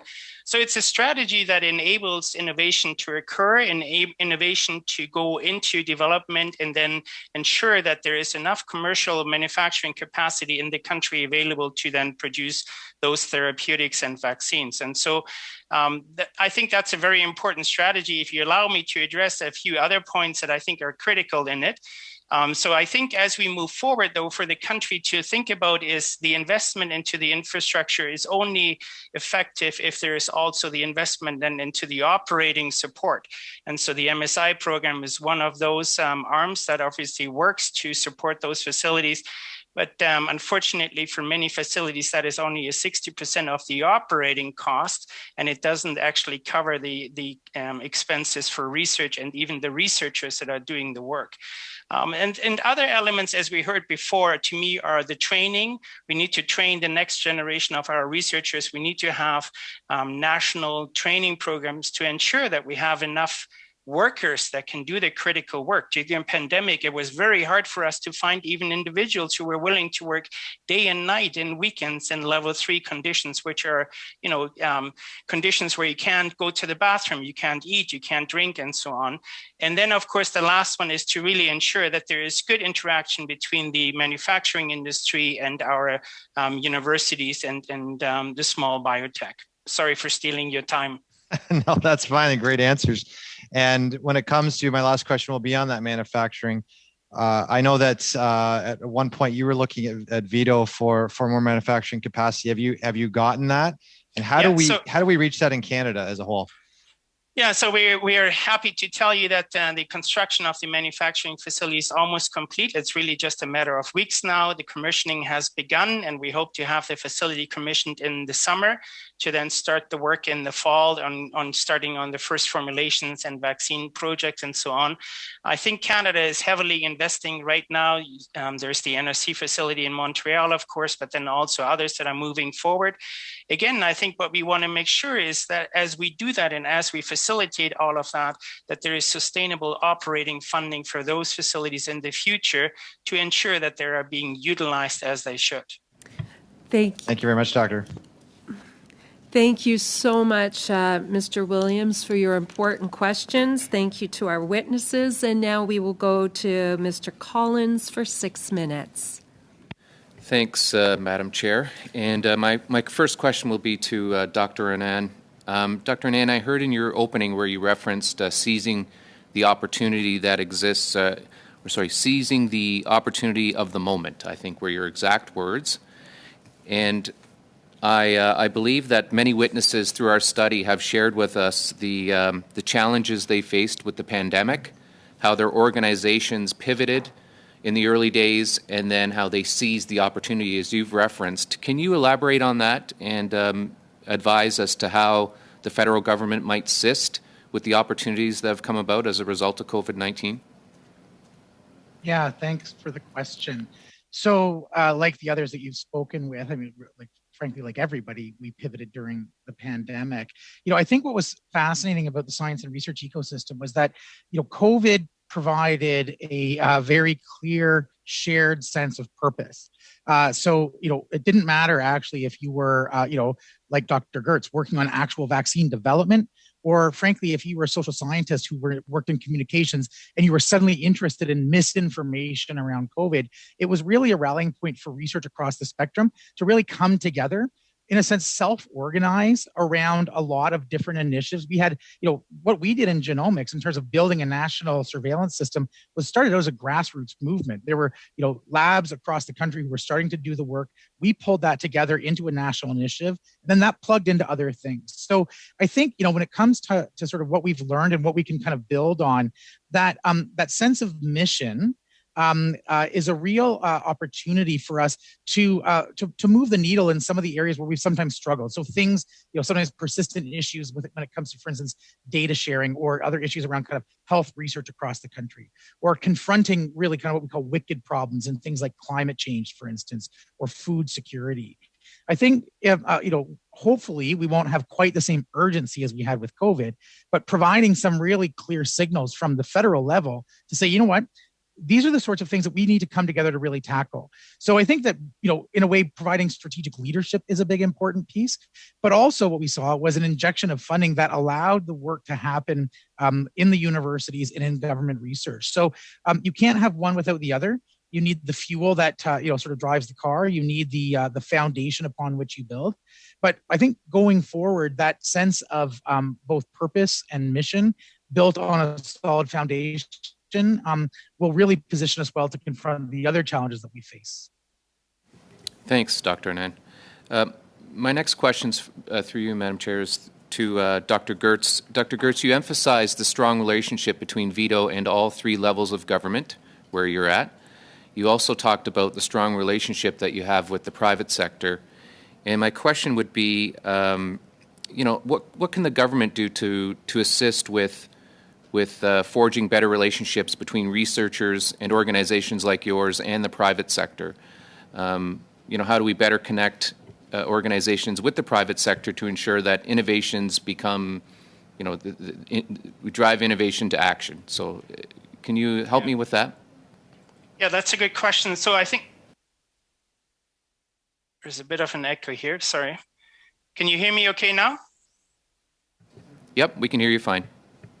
So that's a good question. I think there's a number of elements that are relevant there. So number one, as I talked about, of course, building the infrastructure, building these centers like VIDO, national facilities that are open to the industry, but open also to academic researchers. And so that's really where then the mixing occurs. That's where the partnerships occur. That's where the collaboration occur. Then it's the training programs. And I think it's critical. We train academic researchers, but many of them actually end up in industry. And so there is another good way of bringing industry and academia together in making sure that what we do benefits both. And then I think lastly, it's really, the investment into the research, whether it's funding through Tri-Council, whether it's funding through Genome Canada, Dr. Anand, or many other organizations that promote research where you have the early discovery element, but then you bring in the potential commercial partner. And so you fund both. And so, there's the strategic science fund, that's currently available, but you're only eligible, or not only, but, it's mainly designed for companies.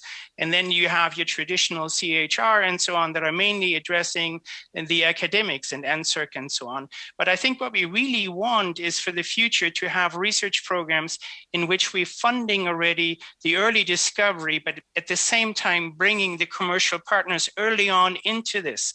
so that we see this seamless transition from discovery into commercial development. And I think that's where Canada is maybe not as effective as other countries that are changing some of their system, whether it's Germany or the UK or other countries, where there is more of a focus on taking funding discovery research with a potential commercial application and bringing the partners early on in so that the transition occurs rapidly and smooth.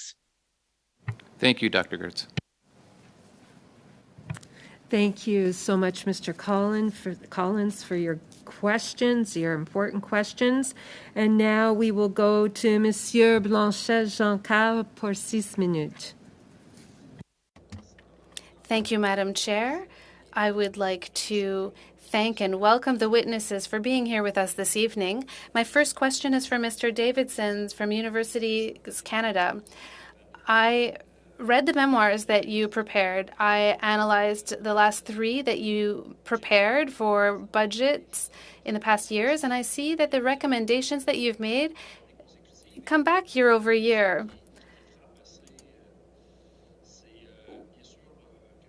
One of them is that the federal government must increase its funding for Canadian research in order to be competitive internationally. Can you tell us what your proposed target is? How much should the federal government invest as a percentage of the GDP? If I may, I'd like to ask Anne Menville-Nissen to respond to your question. Oui, merci beaucoup.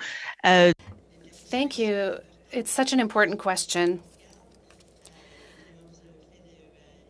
Of course, you've analyzed our documents, but most recent research shows us that there's a $1 billion deficit that would just bring us to the level of the other countries like Finland, Germany, the UK. These countries have invested heavily over years, and this has provided stability to funding research. Thank you for these answers. Mrs. Menville-Nissen, if you'd like to continue answering on this question, how could we invest this $1 billion? Do you have any ideas on how to direct the funds? Yes, indeed I do. We've suggested that $770 million be granted to graduate scholarships and doctoral fellowships. Sorry if I didn't have the words in French. And then $1.12 billion over 5 years for granting councils, the 3 agencies. Then $100 million a year to fund new research chairs. We've announced new ones recently, and the funding that was proposed doesn't include the funding for the actual research. So we would recommend $100 million a year to support this research. Then $75 million for commercialization funds. We also proposed other types of funding. For example, participating in Horizon Europe. This would allow us to participate in this European fund that is oh so important. Then $135 million per year for research security. This is another important source of funding. We have new responsibilities that have been given to us in the research sector in order to make sure that we have security. And then finally, $500 million over 5 years for accessibility, for accessible campus infrastructures and sustainable infrastructure as well. Thank you. I'd like to continue on infrastructure. Yes, to be competitive, we need financial means, but we also need infrastructure. You've talked about environmentally friendly infrastructure, digital infrastructure. What do you think we need to be truly competitive? I would say the interpreter would like to signal there was a connection glitch. Investments would allow us to be competitive on the global stage. So infrastructure for research is essential. Without it, and if it's not sustainable and environmentally friendly, how can I say this? It wouldn't allow for green development. Thank you very much. Another question for you, Mrs. Mayville-Neeson.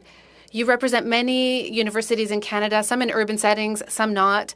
How would you suggest we help universities that are not in urban centers so that we can be fair to them? I think, if I understand, you're from Rimouski that has a good university.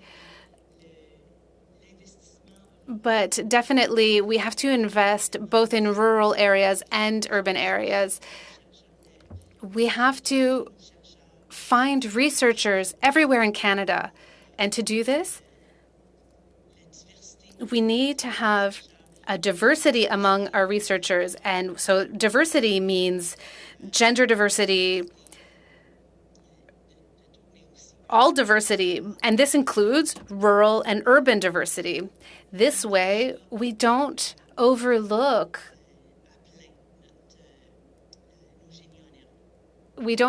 any of our budding geniuses. Thank you. Merci, Monsieur. Thank you, Mr. Blanchet-Jonca, for these very important questions. Ms. Mainville-Neeson. And now we will go to Mr. Cannings for 6 minutes, please. Well, thank you, Madam Chair, and thanks again to the witnesses for being here. And it's good to see you. It's good to see a couple of faces of old friends, Mr. Davidson, Mrs. Johnson. It's been a while, and I wish we could be there in person. But this is all very interesting. I have about 45 questions written out here. I'm going to start with Dr. Anand and maybe move to Mr. Davidson. You mentioned, Dr. Anand, about some of the challenges about some of the research being fragmented, lack of data sharing. I know from some experience that, academic research especially, and also I'm sure private sector research is very, very competitive, cutthroat, difficult to get people to cooperate. But, when we do have these wicked problems, sometimes that can be put aside. And I know I've seen some remarkable academic papers come out recently on conservation issues, which is sort of my field, written by authors that would almost never talk to each other, and so I'm just wondering if there's a way that universities or organizations like Genome Canada can, develop processes that bring these people together to do the important work that really needs to be done. Yeah, thank you very much for the question. And I might actually ask Carrie to weigh in on this too, because I know she thinks a lot about this. But I'll just say, when it comes to fragmentation, there are two pieces. One is, at the level of the researchers, we actually find increasingly there's a real appetite for collaboration, but sometimes there are kind of processes that inhibit this, particularly around data and data, moving between provinces, for instance, if it touches on health data. Is real challenges we've all learned during COVID. So there are some challenges there, but we, like other agencies, are working hard to kind of incentivize that. But there's also structural kind of challenges around fragmentation, and this is actually a kind of an emergent property, I think, of kind of, frankly, chronic underfunding. And because what ends up happening is, researchers are trying to keep their labs going. They're trying to fund really big projects, and they end up taking funding from kind of different places wherever they can find it, which means you end up with pots that aren't necessarily lining up with kind of shared deliverables, shared timelines, and so on. So it tends to sort of silo the research because of that kind of scarcity, I would say, of funding, as opposed to a situation where like a project could actually be funded in whole by a single agency and then allow that researcher to be much more, I would say, coherent in terms of sharing. But, maybe I'll ask Perry to say a little bit more, especially when it comes to data sharing in Canada. Thanks, Rob, and thanks, Richard, for your question. I think it really is, as you noted, sometimes these wicked problems can help break some of the bottlenecks that have existed. And on the data sharing piece, as Rob alluded, I think this is certainly one where, through the experience of our Canadian COVID Genomics 19 network, we were really able, by virtue of coming together around the national challenge of creating a network for viral surveillance in real time to influence real-time policy decisions, we created this infrastructure of really important governance committees, which included our our public sector partners at the provincial health labs, the academics, the government funding partners, to really come together to develop cross-provincial standards around data sharing that probably would have taken a lot longer, but given the urgency of the COVID challenge, needed to be developed urgently. And it allowed different sectors who hadn't maybe worked together as much, the public health labs, the academics, to develop a sense of trust, built up a sense of common purpose. And I think that this has created, in our hope, some move the needle for data sharing that can be, I think, really enhanced. Certainly that's a strong priority for Genome Canada in our ongoing work, but that sense of purpose and urgency helped, I think, create newer protocols and data sharing practices that wouldn't have existed otherwise. That's just one example, but we're certainly looking to carry that forward in some of the other challenge areas that we've identified in the agricultural space and in climate change, genomics, et cetera. Right, and just kind of building on that, I guess, and that is encouraging scientists to go beyond just the basic research work they do, but when they have findings, whether it's health related or environment related or whatever their space is, taking those results and making sure that the public finds out about it, that government policymakers, decision makers are aware of it. It's something that scientists aren't well trained at. Is there some movement, I would guess, I would say in universities or big organizations like Genome Canada to help them with that? I know certain projects that do that, but they're quite isolated. I'm just wondering if there's a general thrust to make sure that we're investing all this money. We should find out about the results and make sure that they're used. Yeah, and I'll maybe pass it to Paul because I know he can speak to the universities as a kind of as a sector. And Dr. Anand, very short answer, if I may, please. So I think from the Genome Canada perspective, we bake that into all of our projects because of the way we do research. There has to be a connection into real world use, and that can include both, say, industry or policy making. Thank you so much, Dr. Anand. Thank you, Mr. Cannings, for your questions. Really good discussion tonight. And I would like to get one more round in, if possible, with giving each of the parties 2.5 minutes. So if we could start with Mr. Baldinelli, please. Thank you, Madam Chair, and thank you to the witnesses for being here this evening. It's great discussions and presentations. I just want to follow up on two of the comments from my two colleagues, Mr. Canning and Mr. Collins, who had talked earlier about your comments about when you had talked about the system being fragmented, but also to my colleague's point about using these and the pandemic as an opportunity to kind of look forward. And because you had mentioned about structural challenges, and we've been hearing from several witnesses about the foundation, the ecosystem is critical, and it's about some of those changes that you would think need to be made as we go forward so that we can come out of this better positioned to capitalize and support our not only our institutions, but those doing the important research that is taking place. Yeah, so on this question of fragmentation, if I can follow up, I would say, I think, so it's a reality. I don't want to overstate the case. I mean, the community works really hard to stay aligned. I talk, I talk with Paul all the time. Obviously Volker and Vito at Genome Canada have a lot of intersection, and that's true across the board. But I do think that our mindset, when we think about fragmentation, and maybe this is kind of a policy kind of want tendency, we think about, we need more coordinating mechanisms and meetings and committees and whatever. But that really misses the point, which is, you can coordinate, but coordinate towards what?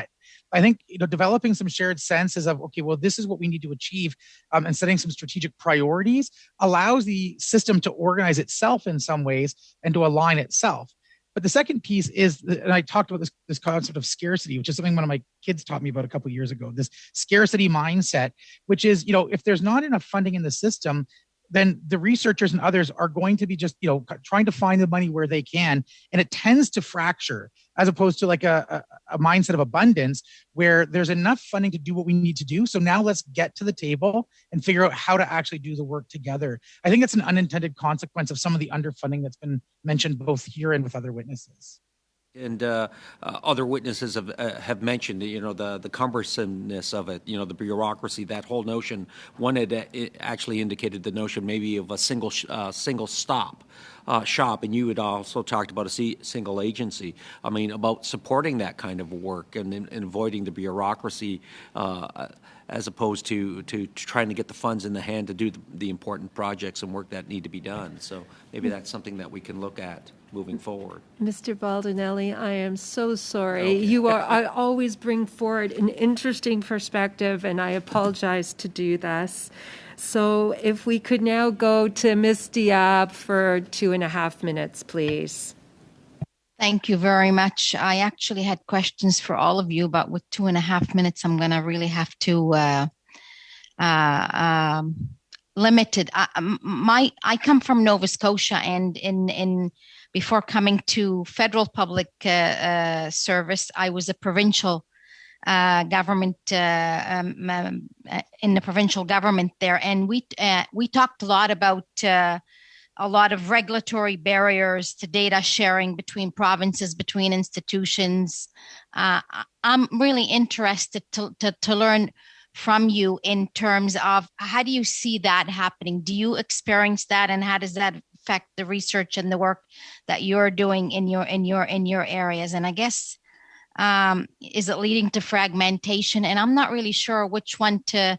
I don't think you can all answer that, but maybe universities would be a good one to go to first. Sure, I'll jump in here, and I really appreciate the question. I also really appreciate the work that you did while you were in Nova Scotia, both investing in research, because it's really important that both federal government and provincial government and private sector invest significantly, and also looking at unlocking the potential of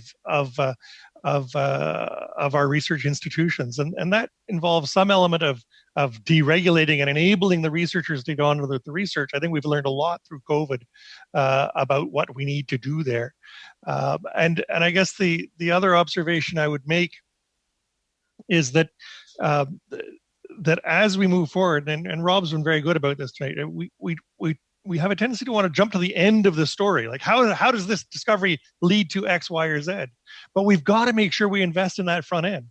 And if there's a plea that the universities have in the country right now, is to make sure that as we drive to innovation, as we drive to jobs, as we drive to economic growth, let's make sure we feed our researchers. Let's invest in our researchers. Let's make sure they've got the tools that they need to do. I think the pandemic has given us a chance to reflect on what has worked in Canada and what can be done better. And that's really, I'm so pleased this committee has been structured to look at this over the long term.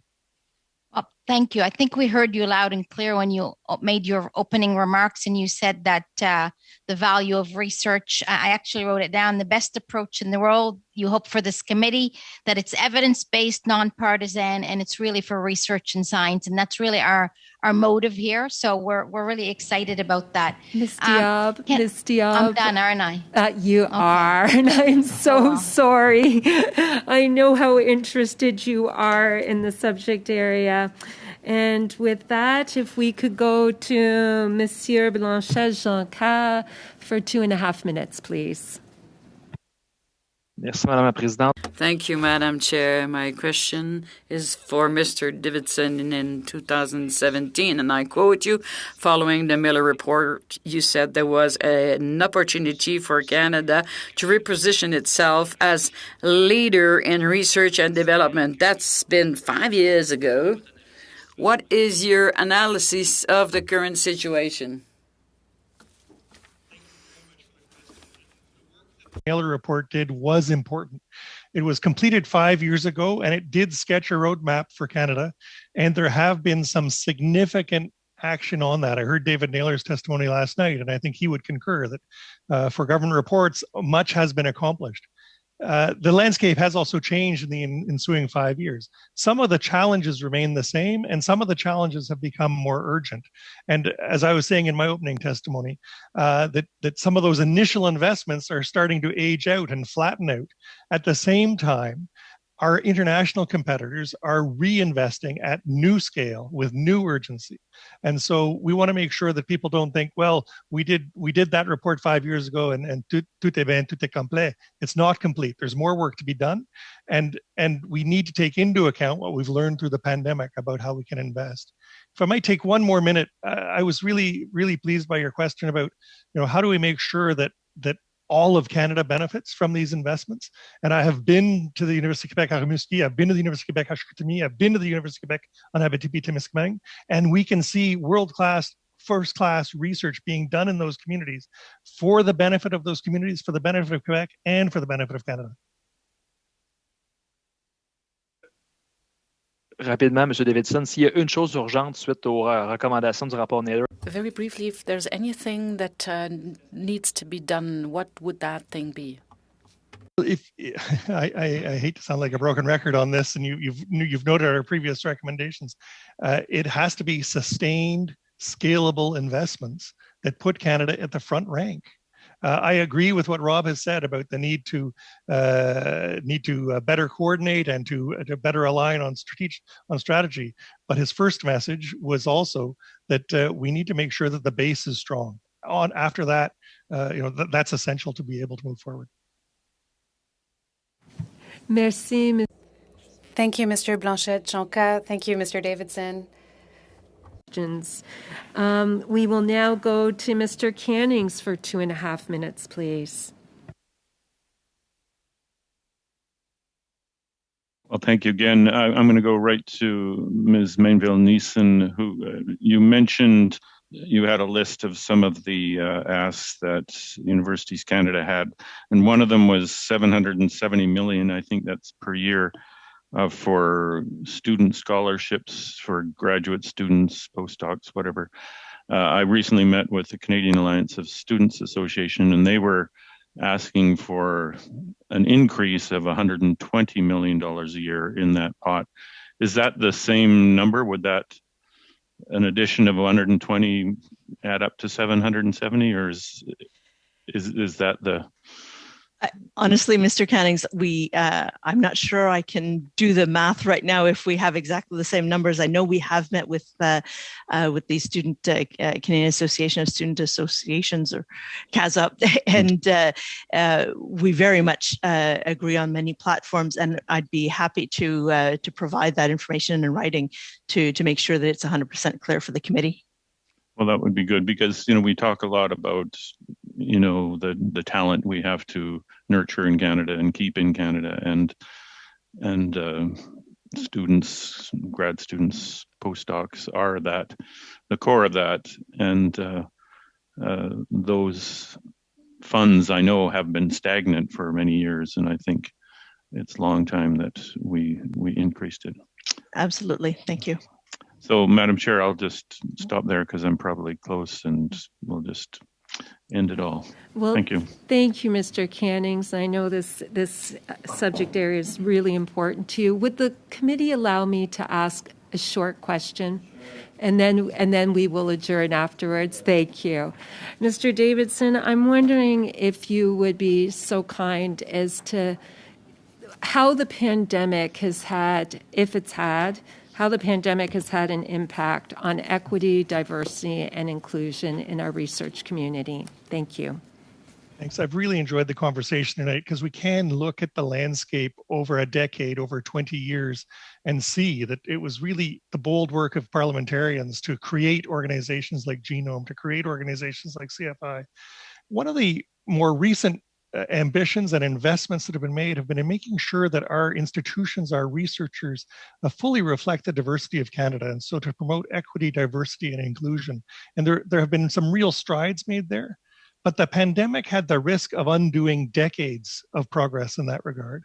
And it had that risk because particularly for women researchers and for researchers from minority communities, the added burdens of managing through the pandemic have interrupted and postponed the research trajectory that many of those researchers were on. Now, there is outstanding research being done by researchers of all kinds in Canada. But one of the things that we have conversations with the granting councils and others is how do we recognize that 2.5, 3 years out of a researcher's prime has been disrupted by the pandemic, and that's why that's probably more a conversation we have with the granting councils and with members of parliament. But we have made progress on equity, diversity, and inclusion. There is more to be done, and as we emerge out of the pandemic, this is one of the areas we're going to want to pay special attention to. Thank you for that, Mr. Davidson. I know our committee would like to thank all our witnesses. This was just a wonderful discussion, and I'd like to thank all our committee members for their tremendous interest in this subject area, and I'd like to thank our clerk, our analysts, and our interpreters, and everyone who supports this committee. Thank you all. Meeting adjourned. Thank you, everyone.